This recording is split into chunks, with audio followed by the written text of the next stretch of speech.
आचल आणि सक्षमची प्रेम कहाणी नांदेडमधली.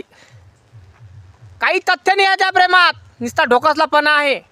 सक्षम नावाचा मुलगा हा एवढा टोपुरी माणूस होता, एवढा टोपुरी पोट्टा होता. तो जेलात गेला, जेलातून सुटून आला आणि त्याच्यावर 10 ते 12 केसेस आहे आणि तो गुन्हेगार होता. आणि आचलचे वडील, आई, भाऊ ते पण गुन्हेगार होते, ते पण टोपोरी घराण्यातले लोकच होते. विचार करायची गोष्ट आहे. आणि आजकालच्या मुलींना चांगले मुलं आवडत नाही, टोपोरी मुलं आवडतात, गुन्हेगार लोक आवडतात. आणि आपल्यासारखे झाकून दिले लोक यांना व्हायरल करून सती सावित्री बनवतात आणि हिरो हिरोईन बनवतात.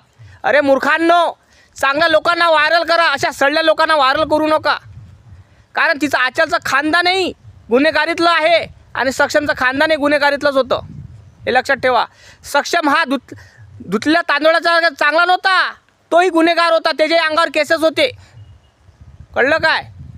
पण जयभीमाला होऊन त्याला मारलं असन तर तिच्या बापावर ॲट्रोसिटी तर होणारच आहे आणि त्याला जेलात जाच लागन, बापाला जा लागन, भावाला जा लागन. पण गोष्ट हे आहे की व्हायरल कोणाला करून राहिला आपण, याचं भान ठेवा अगोदर. तुम्ही व्हायरल कोणाला करून राहिले? टोपोरी घरातल्या लोकांना. कारण आचलचं घराने हे टोपोरी होतं, तिच्या बापावर, भावावर, मायवरही गुन्हे दाखल होते. त्याच्या घरी बंदुका, तलवारा सगळ्या गोष्टी होत्या. विचार करू गोष्ट आहे. आणि बैताळ बेलणे हो, तुम्ही यायला व्हायरल केलं प्रसिद्धी पाहण्यासाठी. आजकालच्या मुलं मुली काही पण करतात. बंगालमधली कहाणी माहीत आहे तुम्हाला? बंगालमध्ये प्रायव्हेट व्हिडिओ व्हायरल केला एका मुलीनं व्हायरल होण्यासाठी, आणि ह्या मुलीनं प्रेतासंग लग्न केलं व्हायरल होण्यासाठी. दुसरं काहीच नाही आहे. कारण आजकालच्या मुलींना व्हायरल कसं व्हावं हे बघत राहतात आणि मुली कधीही चांगल्या मुलाच्या प्रेमात कधी पडत नाही, टोपोरीच्या प्रेमात पडत असतात, गुन्हेगारांच्या प्रेमात पडत असतात, कळलं काय. कारण मुलींना गुन्हेगार मुलं आवडतात, टोपोरी मुलं आवडतात, चांगले मुलं कधी आवडत नाही. आणि आपण अशा सडल्या लोकांना व्हायरल करून राहिलो, त्याची व्हिडिओ पाहतो. लाजा वाटायला पाहिजे तुम्हाला, लाजा, की आपण चांगल्या लोकांना व्हायरल न करता तुम्ही वाईट लोकांना व्हायरल करता, कळलं काय.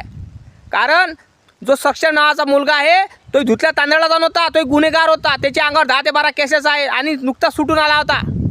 आणि हे प्रेम प्रकरण आजच्या आईवडिलांना सोशल मीडियावर माहीत झालं आणि कोणत्या बापाला मायला म्हटते रे बाबा का आपली मुलगी टोपोरी संघ आहे. कोणाला असं वाटते का आपली मुलगीचा नवरा हा गुन्हेगार असला पाहिजे, कळलं काय. कारण प्रेम करायला तुम्हाला कोण्या धर्माचा चालतो, लग्न करायला तुम्हाला जातीचा पाहिजे, समजलं काय. शमल्या तोंडाच्या आहे हो, लाजा वाटू द्या. बरोबर असेल तर कमेंट करा, लाईक करा, चॅनलला सबस्क्राईब करायला विसरायचं नाही. जय भीम, नमो बुद्धाय.